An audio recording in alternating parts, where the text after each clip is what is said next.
लहानपणापासूनच एकच शिकवलं जातं, साठवून ठेवा.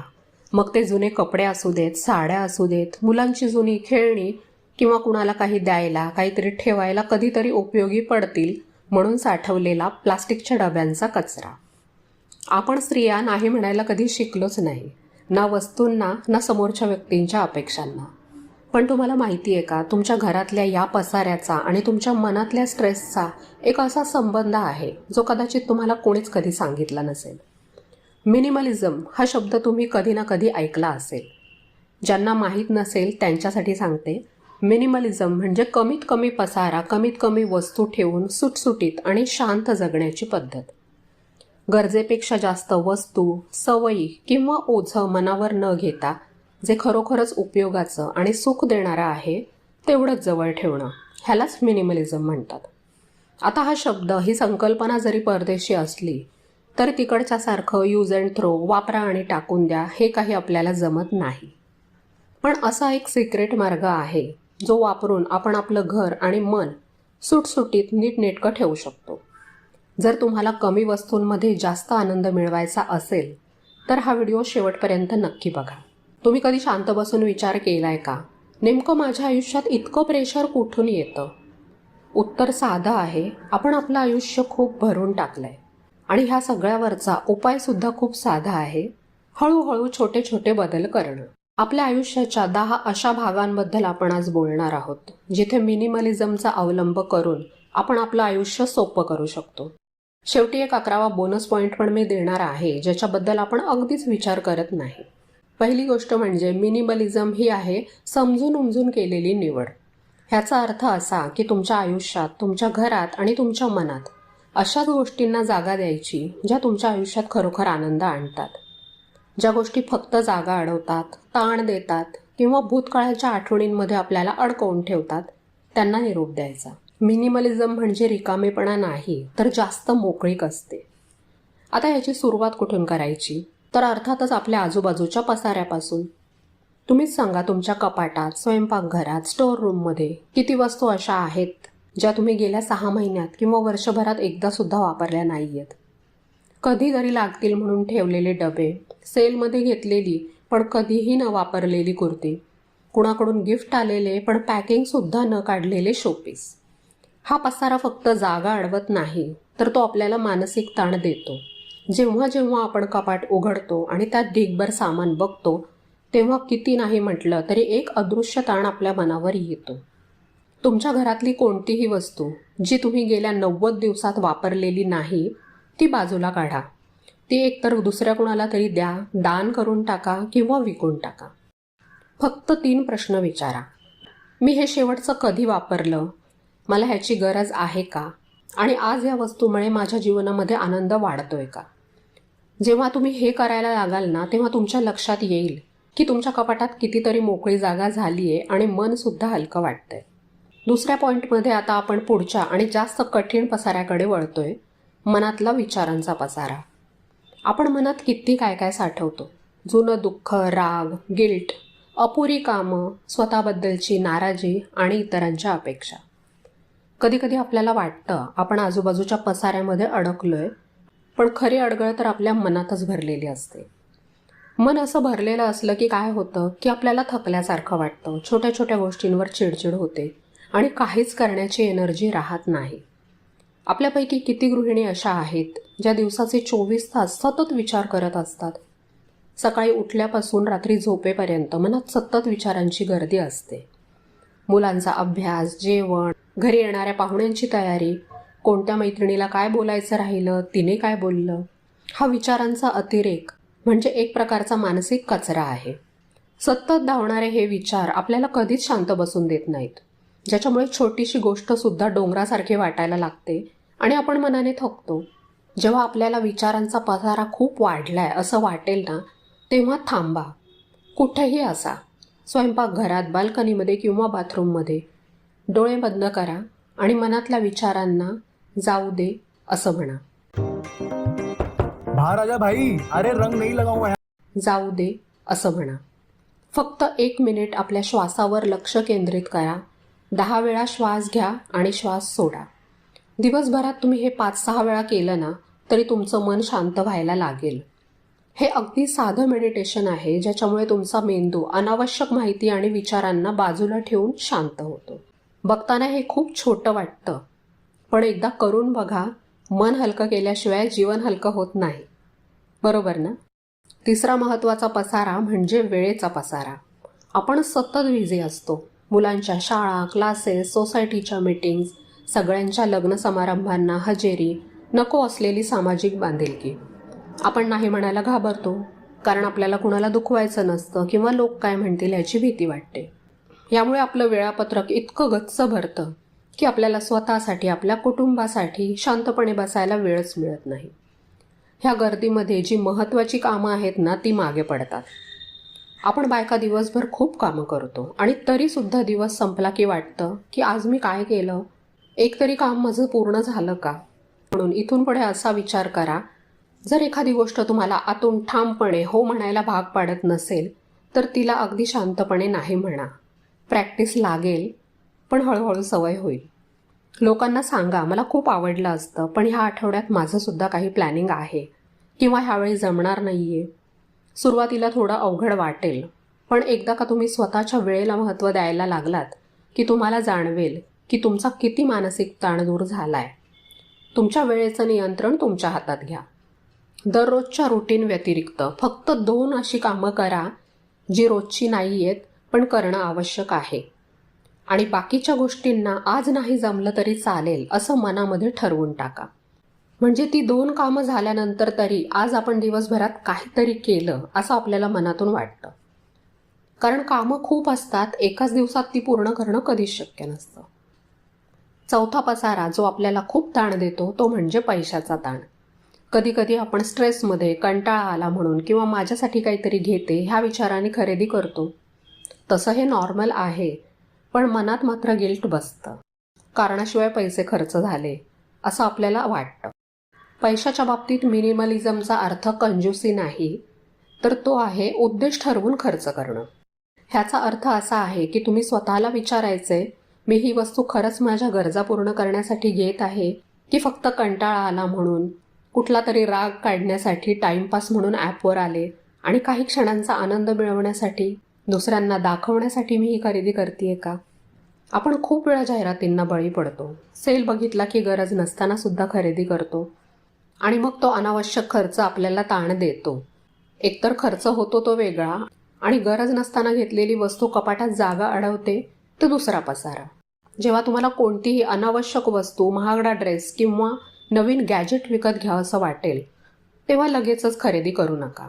त्या वस्तूची किंमत आणि नाव एका डायरीत लिहा.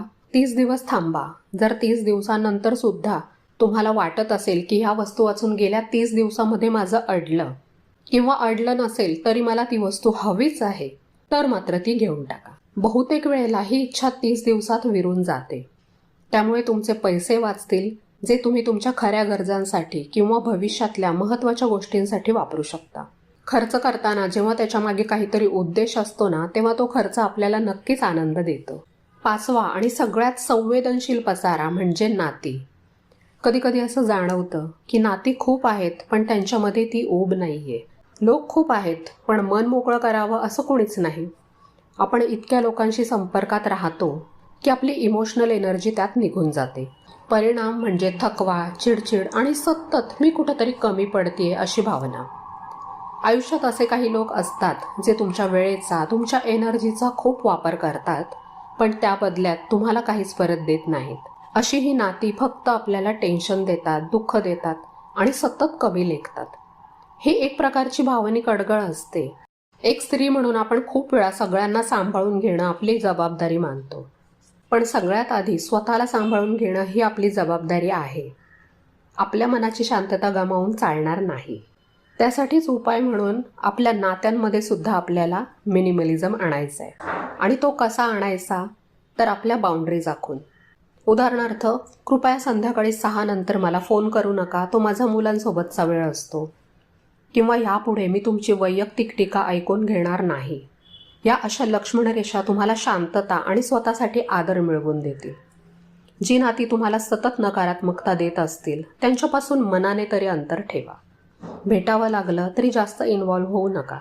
हा स्वार्थीपणा नाहीये, तर स्वसंरक्षण आहे. मी दररोज ज्यांच्याशी बोलते त्या व्यक्ती माझ्या मनाच्या शांततेमध्ये भर टाकतात का, हा प्रश्न स्वतःला विचारा. आणि महिन्यातून एक तरी टॉक्सिक किंवा त्रासदायक संभाषण आपल्या आयुष्यातून कमी करा. कोणत्याही नात्यामध्ये माझ्यासाठी ही बोलण्याची वेळ सध्या योग्य नाहीये हे शांतपणे बोलू शकता. नात्यांमध्ये मिनिमलिझम म्हणजे आपल्याला नाती आयुष्यातून काढून टाकायची नाहीयेत, तर नात्यातला मिनिमलिझम म्हणजे क्वालिटी ओव्हर क्वांटिटी. ज्यांच्याशी बोलून मन शांत होतं तेवढीच नाती अगदी मनापासून सांभाळणं आणि बाकीच्यांना आपल्या मनाच्या वर्तुळाच्या बाहेरच ठेवणं. 6वा खूप महत्त्वाचा मुद्दा आहे माहितीचा पसारा. हा मुद्दा आपण खूप वेळा इग्नोर करतो. इंस्टाग्राम, फेसबुक, व्हॉट्सअप, यूट्यूब आणि अजूनही काय काय असेल, आपण सगळं मॅनेज करत असतो. पण आपल्या हे लक्षात येत नाही की ही स्क्रीनच आपल्याला मॅनेज करतीये.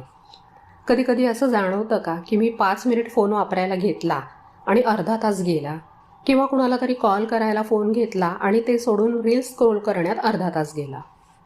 आपला स्मार्टफोन, TV, सोशल मीडिया आणि व्हॉट्सअप ग्रुप्स 24 तास नको असलेली माहिती, बातम्या आणि चर्चांचा पाऊस पाडत असतात. सततच्या या माहितीच्या भडीमारामुळे आपलं लक्ष विचलित होतं आणि आपण हातातल्या खऱ्या कामांवर लक्ष केंद्रित करू शकत नाही. उपाय म्हणून आपल्याला माहितीचा उपवास करायचा आहे. आता माहितीचा उपवास म्हणजे काय, तर TV, सोशल मीडिया हे वापरण्याचा टाईम फिक्स ठेवायचा आहे. हां, तर माझ्यासारखं तुमचं सगळं कामच फोनवरून चालत असेल तर तुम्ही लोकांना सतत फोनवरच दिसाल, पण त्याला ऑप्शन नाही. पण व्हॉट्सअप आणि इंस्टाग्रामवर तुम्ही किती वेळ घालवता हे मात्र नक्की चेक करा. ज्या ग्रुप्समध्ये फक्त गॉसिप आणि नकारात्मकता आहे, किंवा ग्रुप चांगला आहे पण त्यातल्या कुणाशी तुमचं इमोशनल कनेक्शन नाही आहे, तर त्यातून बाहेर पडा. तुमच्या वेळेचं सोशल मीडियाला दान करणं बंद करा. तुमच्या डोक्यात सुद्धा बाहेरची माहिती कमी जाईल, तेव्हा तुम्हाला स्वतःच्या विचारांचा आवाज स्पष्ट ऐकू येईल. स्टेटससुद्धा कॉन्टॅक्टमधल्या प्रत्येक व्यक्तीचं बघण्याची गरज नाही आहे. आपल्यासाठी महत्त्वाच्या असलेल्या मोजक्याच व्यक्तींचं स्टेटस बघा, बाकीच्यांचा हाईड करून ठेवा. रील्स, फॉरवर्ड मेसेजेस हे सगळंच हळूहळू कमी करा. इथे मिनिमलिझम म्हणजे डिजिटल नॉईज कमी करून आपली मनाची स्पेस वाढवणं. 7वा आहे विचारांचा पसारा, अतिविचार. आपण बायकांमध्ये हाच सगळ्यात मोठा मेंटल क्लटर असतो की नाही. मी बरोबर करतीये का, इतर लोक काय म्हणतील, मी चांगली आई नाही आहे का, मी अजून थोडं काम करू शकत नाही का, हे प्रश्न आपल्याला थकवतात आणि आपलं आयुष्य हलकं करण्याऐवजी मनावरचं ओझं वाढवतात. तर स्वतःला ना 1 मिनिटाचा पॉज द्या की आत्ता हा जो विचार मनात आहे हा मला मदत करतोय का, की त्याने मला त्रास होतोय. हे असं आपण स्वतःच्या मनातल्या विचारांविषयी सतत जागरूक राहतो ना, तेव्हा मनातला विचारांचा पसारा नक्कीच कमी होतो. दररोज एक छोटंसं काम कंप्लीट करा, तो आपला कॉन्फिडन्स वाढवतो. आणि स्वतःला सतत एक सपोर्टिव्ह वाक्य बोलत राहा की मला शक्य आहे तेवढं मी करतीये. विचारांना सोपं केल्याशिवाय आयुष्य सोपं होत नाही. हॅलो माझ्या मित्रांनो. 8वी गोष्ट आहे स्वतःचं दिसणं आणि शरीर. आता ह्याच्यामध्ये मिनिमलिझम म्हणजे काय, तर मिनिमल केअर, मॅक्झिमम कॉन्फिडन्स. आपण आपल्या सौंदर्याचं किती ओझं वाहतो. वेगवेगळ्या क्रीम्स, मेकअप ट्रेंड्स, फोटो काढताना फिल्टर्स, एवढं सगळं करून शेवटी सतत इतरांशी तुलना आणि मनासारखा लूक दिसला नाही हीच भावना. किती तयार झालं तरी मनातून सतत असुरक्षितता, मी चांगली दिसतीये का. ह्या गोष्टीबाबत मिनिमलिझम असं सांगतो की जास्त नाही, आपल्यासाठी जेवढं योग्य आहे ना तेवढंच पुरेसं आहे. तुमचा साधा सेल्फ केअर रुटीन तयार करा, कमी पण तो रोजच्या रोज. मी स्वतः सकाळी अंघोळीनंतर सनस्क्रीन लावते, ती थेट रात्री झोपताना चेहरा धुवून मॉइश्चरायझर लावते. बाहेर जाणार असले तरच त्यावर पावडर, लिप बाम लावते आणि छोटं मोठं कोणतंही फंक्शन असू दे, ठराविक मेकअप जितका मला जमतो आणि ज्यात मला कम्फर्टेबल वाटतं तितकाच करते. आणि तो लोक प्रत्येक वेळी सेम असतो, त्यामध्ये काहीही बदल नसतो. अगदी हेअरस्टाईलसुद्धा फार बदलत नाही. सुरुवातीला मी सुद्धा प्रयत्न करून बघितला, पण फुल मेकअप केला ना की आरशात बघून मला वाटतं ही मी नाहीये. मग त्यापेक्षा माझी स्किन आणि केस निरोगी कसे राहतील, शरीर निरोगी कसं राहील, ह्याच्यावर मी माझा वेळ आणि पैसे खर्च करते. प्रत्येक सकाळी आरशात बघून स्वतःला एक वाक्य सांगा की मी जशी आहे तशी पुरेशी आहे. स्वतःची काळजी घ्या, पण त्यातून अति अपेक्षा ठेवू नका. आपण काय लावतो हे नाही, तर आपण आपल्याला कुठल्या नजरेने बघतो ह्याच्यात खरं सौंदर्य आहे. 9वी गोष्ट आहे मुलांना शिकवायचा मिनिमलिझम. आपल्याला मुलांना सगळं द्यायचं असतं, उत्तम जेवण, कपडे, गॅजेट्स, गाड्या. पण खरं देणं म्हणजे वस्तू नाही, तर चांगले विचार, चांगल्या सवयी, शिस्त आणि समाधानी वृत्ती. मिनिमलिझम शिकवतो की साधेपणाने जगणं हे मुलांना शिकवणं म्हणजे श्रीमंती गमावणं नसतं, ती एक वेगळ्या प्रकारची समृद्धी असते. आणि 10वी गोष्ट आहे स्वप्नांमध्ये मिनिमलिझम. अगदी बरोबर ऐकलत, स्वप्नांमध्ये सुद्धा मिनिमलिझम ठेवायचा आहे.